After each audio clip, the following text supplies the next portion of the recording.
নমস্কার প্রিয় মানুষগুলো, শুধুই আপনাদের জন্য রান্না নিয়ে হাজির হয়েছি প্রতিভা কিচেনের পক্ষ থেকে। বড় একটা তেলাপিয়া মাছ, তো দেখতে থাকুন।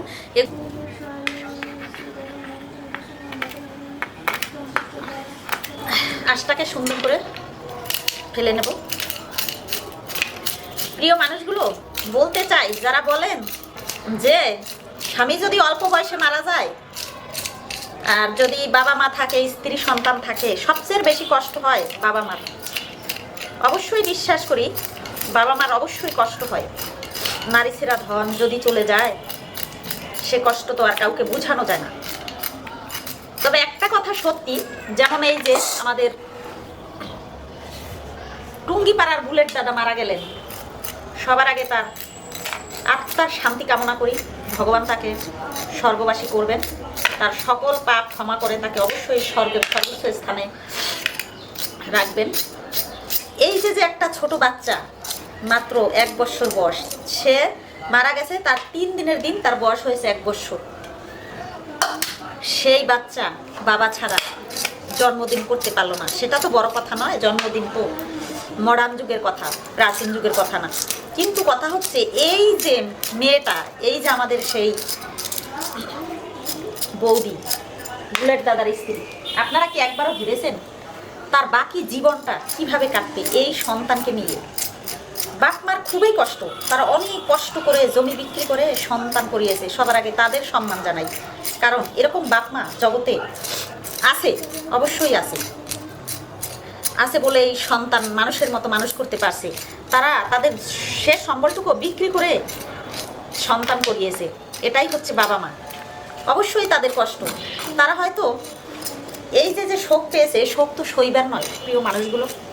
এই শোকে শোকে তারা হয়তো যদি বেঁচে থাকতে 100 বছর, এখন তারা বাঁচবে 80 বছর। এই শোক করতে করতেই তারা পরপারে চলে যাবে, তাদের জীবন তো প্রায় শেষের পথে।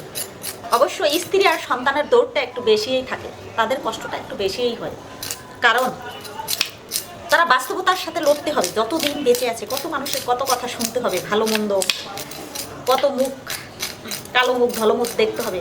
তাই বলি ভগবানকে বলি, ভগবান তুমি তাদের সান্ত্বনা দাও, এই শোক সইবার সর্বোচ্চ শক্তি দাও। সবাই ভালো থাকবেন, ভগবান সবাইকে ভালো রাখুক।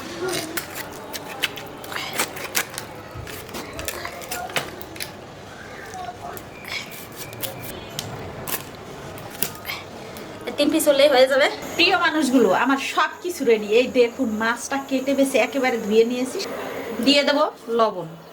মাছ শুধু লবণ হলুদ দিয়েই ভাজবো, আর কিচ্ছুটি না।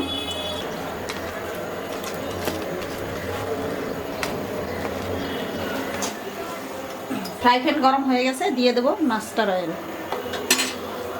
মাছগুলোকে একেবারে সুন্দর করে ভাজতে হবে, কারণ তেলাপিয়া মাছ আমরা খাইও না তেমন, আর এটা যদি কাশি হয় তাহলে গন্ধ আসবে। এই জন্য খুব ভালো করে ভাজতে হবে।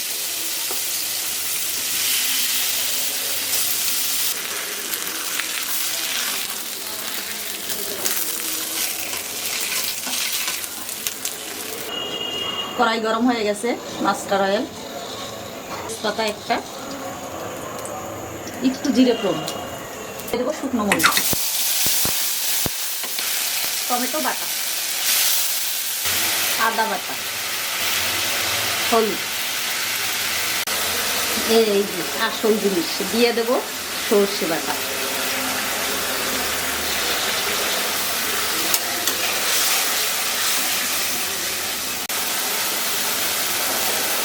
তেল ডিসচার্জ হয়ে গেছে, দিয়ে দেবো জল, স্বাদ মতো লবণ। ঝোল ফুটে উঠেছে, দিয়ে দেবো মাছগুলোকে।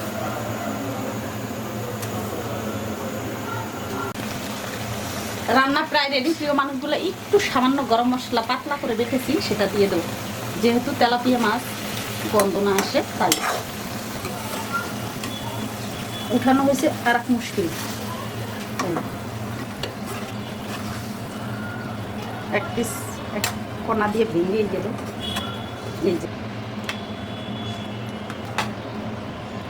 হয়ে গেল মাখো মাখো সর্ষে তেলাপিয়া।